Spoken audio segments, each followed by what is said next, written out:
So sekarang dia bukan pasukan Malaysia, dia sekarang pasukan warga asing Malaysia. Foreigner Malaysia Football Team. Kemenangan bergaya dan bersejarah skuad Harimau Malaya ke atas Vietnam. Tetapi kegembiraan itu kurang getar dalam Sorry girl, I gotta go. Yeah, you know this ain't the old me. Try to keep it on the low. Halo guys, jumpa lagi di Aryan M Channel. Oke, buat teman-teman yang klik video ini, saya harapkan mudah-mudahan teman-teman masih dalam kondisi sehat walafiat. Dan jangan lupa dukung channel ini dengan cara like juga subscribe. Oke guys, kali ini saya mau reaksi beberapa cuplikan video di mana ada media dan juga netizen Malaysia yang menyindir timnas Malaysia atas kemenangannya terhadap Vietnam. Hal ini terkait dengan banyaknya pemain-pemain naturalisasi yang bermain di laga ini. Dan lucunya ada netizen Malaysia yang mengatakan kalau tim Harimau Malaya ini bukan lagi timnas Malaysia, akan tetapi timnas warga asing. Inilah yang dikatakan oleh netizen Malaysia. Oke, seperti apa videonya? Sebelum kita berkomentar, kita akan lihat dulu. Bukan mahu memperlekehkan kemenangan bergaya dan bersejarah skuad Harimau Malaya ke atas Vietnam. Tetapi kegembiraan itu kurang getar dalam jiwa. Kurang getar katanya. Melihat nama barisan pemain yang berjuang di atas padang. Hanya Arif kurang Ahmad, bangga lah. Dan Shihan Hazmi Muhammad yang merupakan anak jati tempatan dalam menembusi skuad utama negara. Dan selebihnya adalah pemain naturalisasi atau import serta pemain warisan yang sekaligus menghakis identiti asal bangsa Malaysia itu sendiri. Iya, setuju saya. Karena memang benar nggak ada darah keturunannya gitu loh. Khususnya tidak boleh terlalu beda dengan Indonesia. Dengan kemenangan pasukan yang dikuasai pemain naturalisasi dan warisan ini. Malah Badan Induk Bola Sepak Negara itu perlu serius dalam pelan jangka panjangnya dengan membangunkan dan memperkasakan kembali akademi dan pemain bawah umur. Ini agar prospek pemain masa depan bola sepak negara kembali dibarisi anak tempatan dengan nama seperti Ali, Achong, Mutu dan Singh.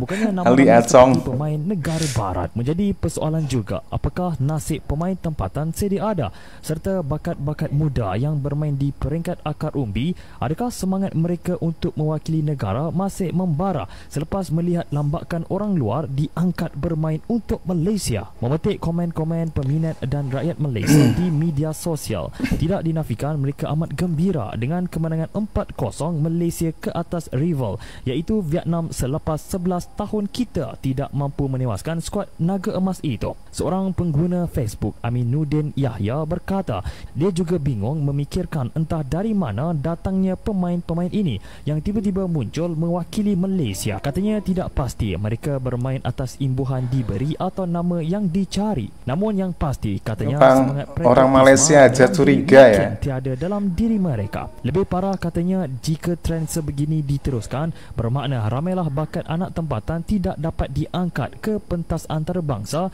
serta akan pembelian pemain mendadak ini namanya negara seperti pemain-pemain dahulu. Itu belum dilihat kepada pemain-pemain akar umbi serta akademi yang pastinya ibu bapa sudah hilang selera untuk memastikan anak mereka serius bermain bola sepak kerana tiada jaminan lagi dapat bermain ke peringkat lebih tinggi. Selain itu ada juga yang berpandangan sukan termasuk bola sepak bukan hanya tentang kemenangan tetapi perlu ada rasa cintakan negara dan jiwa kenegaraan. Justru tiada siapa yang kecewa melihat peningkatan prestasi dalam sukan kegemaran rakyat Malaysia ini. Tetapi rasa bangga itu pasti lebih membara apabila melihat anak tempatan sendiri yang beraksi di atas tetap beda ya menjulang nama negara di pentas dunia.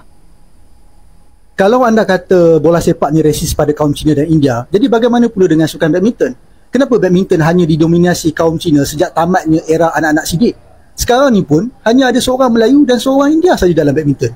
Adakah anda berani mengatakan sukan badminton resis pada Melayu dan India? Mesti tak kan? Orang Melayu pun tak ada yang komplain pasal ni. Bahkan majoriti yang pergi ke stadium sokong pemain badminton kita yang Cina tu Melayu tau. Kalau nak main isu rasism, Melayu turut didiskriminasi dalam bola sepak. Tengoklah hari ni yang main atas padang pun orang putih, bukannya orang Melayu kita. Pada hakikatnya bola sepak adalah sukan perniagaan, nak buat duit. Jadi mereka tak akan kisah bab kaum ni asalkan boleh dapat untung dan naikkan nama kelab dan negara. Sukan tak ada rasism. tapi ada favoritism. Dan favoritism ni bukan racism. Ianya lebih kepada networking kabel. Dan inilah yang kita harus persoalkan dan ubah. Bukan tak habis-habis main isu kaum. Saya adil dalam penilaian dan saya tak akan jaga hati mana pihak. Kau suka ataupun kau tak suka, itulah hantar kau. Selamat petang, nama saya Ralvinder Singh. Hari ni saya tak nak cerita politik, saya nak cerita sukan. Bola sepak Malaysia. Masa saya kecil sampai sekarang, saya memang peminat bola sepak. Saya sendiri pemain bola sepak, last man.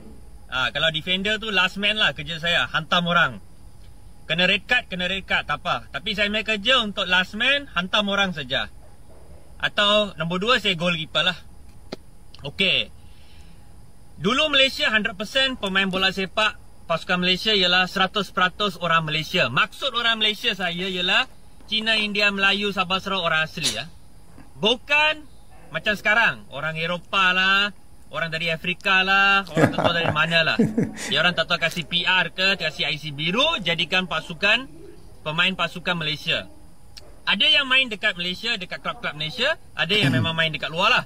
So sekarang orang mengagung-agungkan, wah Malaysia menang, pasukan baru, sesuatu yang baru. Apa yang baru? Diorang tak kasih peluang dekat pemain-pemain lokal Malaysia, dan diorang kasih peluang kepada orang asing. So sekarang dia bukan pasukan Malaysia, dia sekarang pasukan warga asing Malaysia, Foreigner Malaysia Football Team. Understand or not? Kita sekarang pasukan warga asing Malaysia, bukan pasukan Malaysia sudah. So kenapa banyak peminat, banyak orang mengagung-agungkan? Ya orang ada pakai otak ke tak?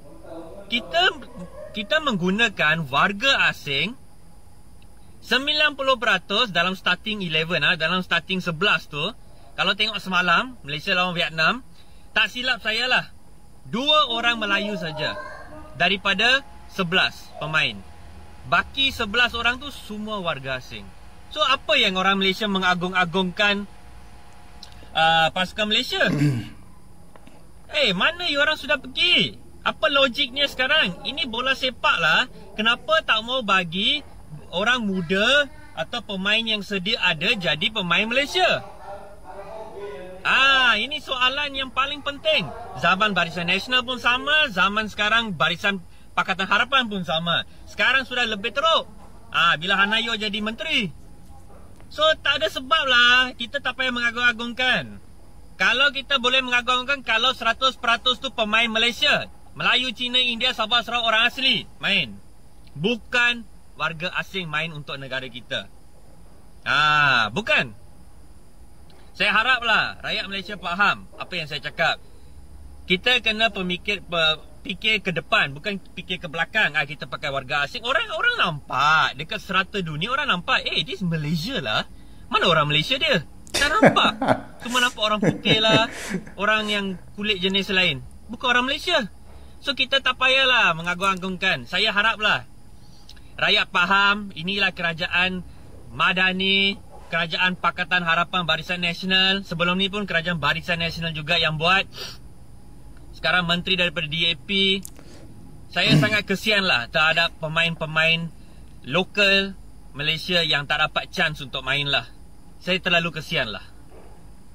Seperti dijangka, Persatuan Bola Sepak Malaysia FAM tidak mengulas bagaimana mereka mempunyai kaitan dengan Malaysia. Mengikut peraturan FIFA, pemain yang lahir di luar negara dan memiliki kewarganegaraan asing hanya layak bermain untuk negara lain jika mereka mempunyai hubungan kekeluargaan melalui ibu bapa, datuk atau nenek. Namun tiada penjelasan terbuka diberi tentang salah silah mereka. Lebih mengejutkan, kebanyakan mereka tidak pernah bermain dalam Liga Malaysia kecuali John Irazabel. Isu ini mengundang 2 persoalan utama. Adakah pelaburan ini memberi peluangan sukan yang setimpal? Dari sudut bola sepak, adakah strategi ini menguntungkan Malaysia? Indonesia hampir ke Piala Dunia 2026 dengan pemain warisan Indo-Dutch. Satu langkah yang masuk akal sedikit memandangkan sejarah kolonial mereka dan realiti bahawa berpuluh ribu rakyat Indonesia mempunyai darah kacukan Belanda. Pemain-pemain warisan untuk Malaysia pula, walaupun beraksi di Liga Eropah dan Amerika Syarikat, bukan antara bintang utama di sana. Negara-negara seperti Jepun, Korea Selatan, Arab Saudi dan Iran mempunyai pemain yang benar-benar elit dan lahir serta dibentuk dalam sistem bola sepak mereka sendiri.